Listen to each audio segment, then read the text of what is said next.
ফারহানা বাংলাদেশের একজন নাগরিক, আমার তো অধিকার আছে। ব্রাহ্মণবাড়িয়া ২ আসন থেকে নির্বাচিত সংসদ সদস্য ও বিএনপির সাবেক নেত্রী রুমিন ফারহানাকে নিয়ে সম্প্রতি সামাজিক যোগাযোগ মাধ্যমে একটি গুঞ্জন বেশ আলোড়ন সৃষ্টি করেছে। সামাজিক যোগাযোগ মাধ্যমে বেশ কিছু পোস্টে দাবি করা হয় তিনি জাতীয় নাগরিক পার্টি এনসিপিতে যোগ দিচ্ছেন। তারপর থেকেই দেশের রাজনীতির মহলে নানা আলোচনার সৃষ্টি হয়েছে।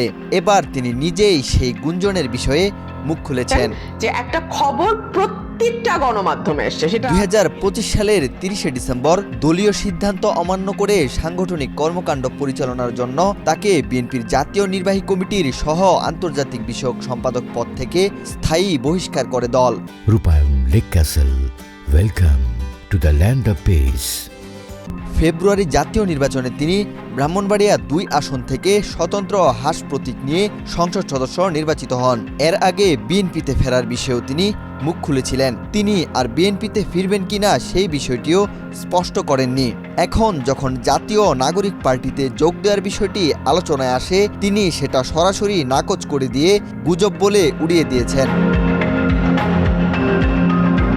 সম্প্রতি জার্মান ভিত্তিক সংবাদ মাধ্যম ডয়েচে ভেলের এক টকশোতে অংশ নিয়ে রুমিন ফারহানা জানান, জাতীয় নাগরিক পার্টি এনসিপিতে যোগ দেওয়ার বিষয়ে যে আলোচনা প্রচার করা হচ্ছে তা সম্পূর্ণ ভিত্তিহীন এবং গুজব।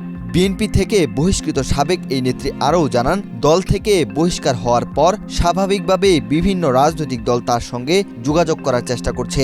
বিএনপি ছেড়ে দেওয়া বা বহিষ্কার হয়ে যাওয়ার পর অবশ্যই অন্য অনেক দল অ্যাপ্রোচ করবে। তারই ধারাবাহিকতায় এনসিপিও কিছুটা চেষ্টা করেছে।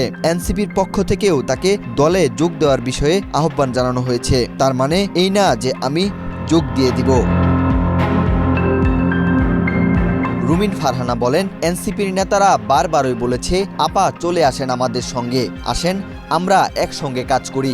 আপনি জুলাইয়ে মাঠে ছিলেন, আপনার বাসা ভাঙচুর হয়েছে, আপনি একজন ফ্রন্ট লাইনার, সো আপনি আমাদের সঙ্গে যুক্ত হন। আমি তাদের অ্যাপ্রোচে হেসেছি, এটা নিয়ে কথা বাড়াইনি। নিজের আদর্শ বিসর্জন দিয়ে যে কোনো দলে যোগ দেওয়া আমার পক্ষে সম্ভব না। আপনার বাসা ভাঙচুর হয়েছে, আপনি একজন ফ্রন্ট লাইনার, সো আপনি আমাদের সঙ্গে যুক্ত হন। এনসিপিতে যোগ দিলে সংসদে কথা বলার আরও স্পেস তৈরি হবে কিনা এমন প্রশ্নে রুমিন ফারহানা বলেন, শুধু কথা বলার সুযোগের জন্য আমি কোনো জোটে যোগ দিব না। কথা বলার জন্য অসংখ্য প্ল্যাটফর্ম আছে, সেখানে আমি কথা বলতে পারি, কিন্তু আমার নিজস্ব রাজনৈতিক আদর্শ, চিন্তাভাবনা ও পরিকল্পনা বিসর্জন দিয়ে কেবল সংসদে 2 মিনিট কথা বলার সুযোগ পাওয়ার জন্য কোনো দলে যোগ দেওয়া আমার পক্ষে সম্ভব নয়, এমনটাই জানিয়েছেন রুমিন ফারহানা।